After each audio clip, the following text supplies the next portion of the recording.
I'm Estes, and I am working on my 91st year. As far as I'm concerned, the greatest event in education during my tenure was the passage of the legislation creating the service centers.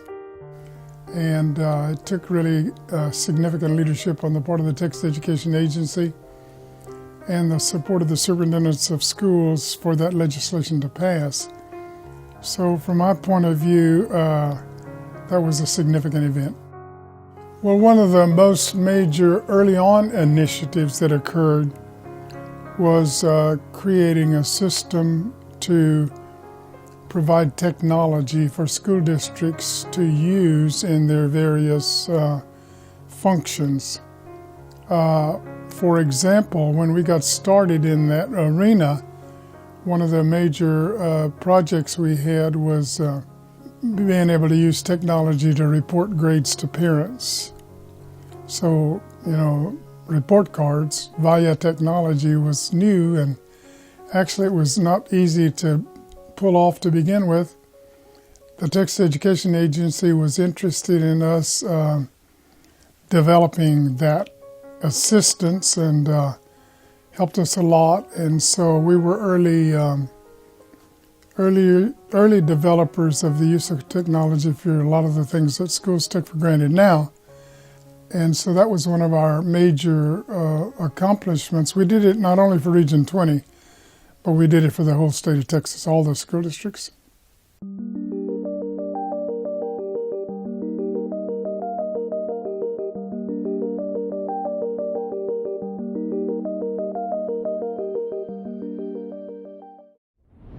I came in at 39 years old, first female director, and so a lot of people were watching just to see what I was going to do. And so I knew I had a support from the board. I had a great staff, and we were just looking for opportunities to do things. And so fortunately we were able to do some of those. It was really exciting. Starting the television operation in partnership with Tie-In, starting alternative certification, conversions of the data processing systems, information technology systems using current language. It was fun. It was really a place to learn and to try out new things. The environment at ESC 20 is unlike anything I've ever experienced, and most people haven't. And I think some of it was intentional by design and some of it was just accidental, but it was all culminated in the most remarkable place to work. The environment is so warm. It's like I told someone this morning that it's like coming back to the center is like coming back home. Those relationships are so strong that it's just an amazing place to work. And I didn't do it, but I was sure blessed to be able to work in that environment while I was here. It's amazing.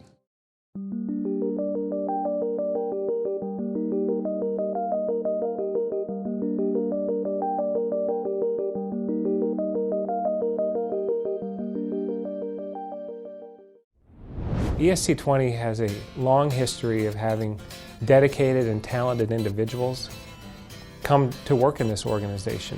If you think back to 1966 when Dr. Estes was here, it really started back then. That was the tradition, that ESC 20 was a place that people wanted to be. And we've continued that through today.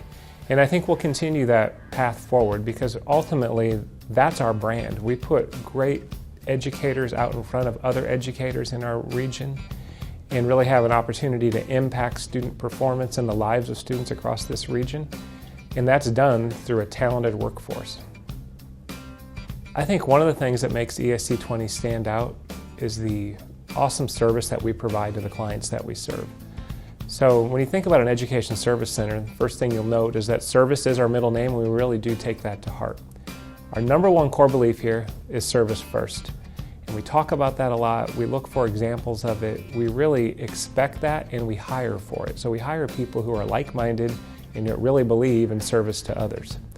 Regardless of what you do at ESC 20, if you're answering phones, if you're working maintenance, if you're developing software, if you're delivering professional development, if you're providing technical assistance to a client.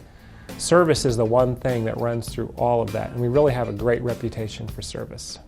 When I came in was just a couple of years after NCLB, No Child Left Behind, and so districts were just beginning to see the impact of that and those new requirements. And so those words that we all, and those terms that we're all so endeared with, adequate yearly progress, highly qualified, and so these were new things. And for the first time, Texas was going to have 2 accountability systems. And it made us take a real look at and make significant changes to our alternative certification programs. You know, something that was very significant, I think, and this ties back to significant events, was Hurricane Katrina. And we forget the impact from that because we had 50,000 folks dropped in on San Antonio over a weekend. And the governor wanted all of those thousands of school children to be in school on Tuesday morning after Labor Day. And what that did is that threw Region 20 into the center of coordination for the city and county, which was huge.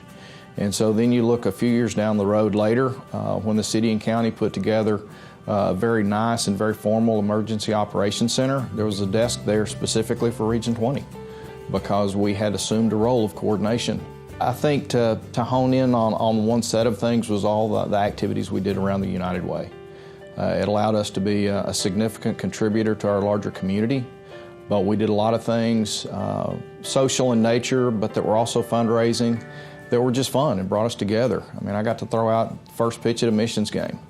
My son dropped me off and said, "Dad, you know, if it doesn't make it to the catcher, then you get to walk home." It was close, but it made it. I got to ride on a Zamboni. We thought that sumo wrestling was a great idea outside of, you know, 1 concussion and 1 broken leg. But I think of the variety of activities and the opportunity for a number of staff to assume leadership roles that they might not have otherwise, and even folks that have moved up in the center over time, that we got a chance to see their potential because they just volunteered and offered their time to help.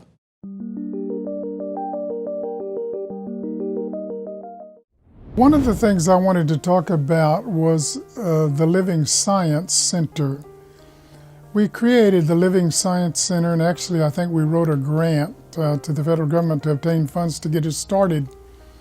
And in the Living Science Center, we provided all kinds of living animals. Districts could check them out. And they found it to be a worthwhile service, a worthwhile addition to their instructional materials. And the really wonderful thing about it is that we started that, I believe, with a Title III grant that we might have gotten in probably 66, 67. And to my knowledge, as far as I know, it still exists. What makes that a wonderful event is that not every Title III project in the world that got funded lived on. But this one lived on, continued, got other funding, and it's still living and providing services. And that would be in 67, that's 33, 43, almost 50 years ago that we started it.